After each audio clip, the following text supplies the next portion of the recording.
வருஷம் பட்ஜெட் அறிவிச்சு தான் ஆகணும். இது தேர்தலுக்கு முந்தைய பட்ஜெட் அப்படிங்கிறதுனால அவர்கள் பல்வேறு திட்டங்களை அறிவிச்சிருக்காங்க. தேசிய முற்போக்கு திராவிட கழகத்தை பொறுத்த வரைக்கும் இந்த பட்ஜெட்டை நாங்கள் வரவேற்கிறோம். ஏன் வரவேற்கிறோன்றதையும் உங்களுக்கு தெளிவாக நான்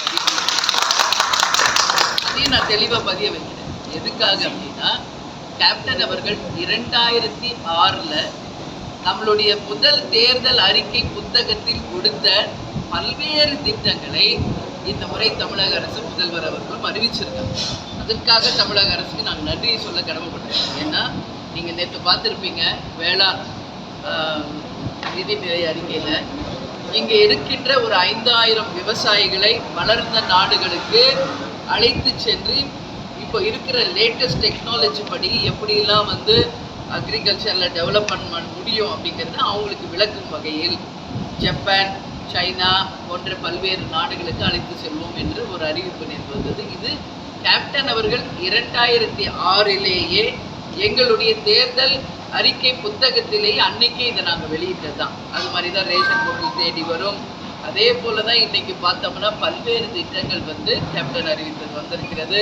எனவே இந்த நிதிநிலை அறிக்கையாகட்டும், அதே போல் வேளாண் பட்ஜெட் ஆகட்டும், பொது பட்ஜெட் ஆகட்டும், கேப்டனுடைய பல்வேறு திட்டங்களை அறிவித்ததுனாலும், அதே மாதிரி பல்வேறு இந்த மெட்ரோ ட்ரெயின், அதே மாதிரி இன்ஃப்ராஸ்ட்ரக்சரு, வேலை வாய்ப்பு, பெண்களுக்கான திட்டங்களை நல்ல விதமாக அறிவிச்சிருக்காங்க.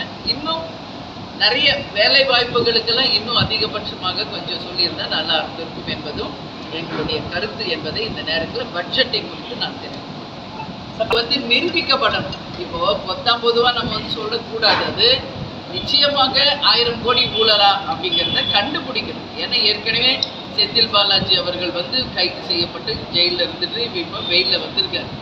எனவே இந்த ஊழல் என்பது உண்மையான ஒரு விஷயமா என்பதை அமலாக்கத்துறை கண்டறிந்து நிச்சயமாக மக்களுக்கு தெளிவுபடுத்தணும்னு சொல்லி நான் கேட்டேன். சரிங்களா? தமிழ் தமிழ்நாடு முழுக்க கட்டாயமாக்கப்பட வேண்டும். அதில் எந்த மாற்று கருத்தும் இல்லை. அன்னை மொழி காப்போம், அனைத்து மொழியும் கற்போம் என்பதுதான் கேப்டனுடைய எப்பொழுதுமே ஒரு கொள்கையாகவே சொல்லிக்கிட்டு இருந்தார். அதுதான் எங்கள் நிலைப்பாடு. தொகுதி சீரமைப்பு என்ற பேரில் நம்மளுடைய 40 பாராளுமன்ற தொகுதியை மாற்றினால் நிச்சயமாக மத்திய அரசை எதிர்த்து தமிழக அரசுடன் கைகோர்த்து தமிழகத்திற்காகவும் மக்களுக்காகவும் நாங்களும் உரிமையாக போராடுவோம் என்பதையும் இந்த நேரத்தில் தெரிவிச்சுக்கிறேன். தமிழ் மொழி கட்டாயமாக்கப்பட வேண்டும் என்பதையும் இந்த நேரத்தில் எங்களுடைய கருத்தாக நான் பதிய வைக்கிறேன். நன்றி, வணக்கம்.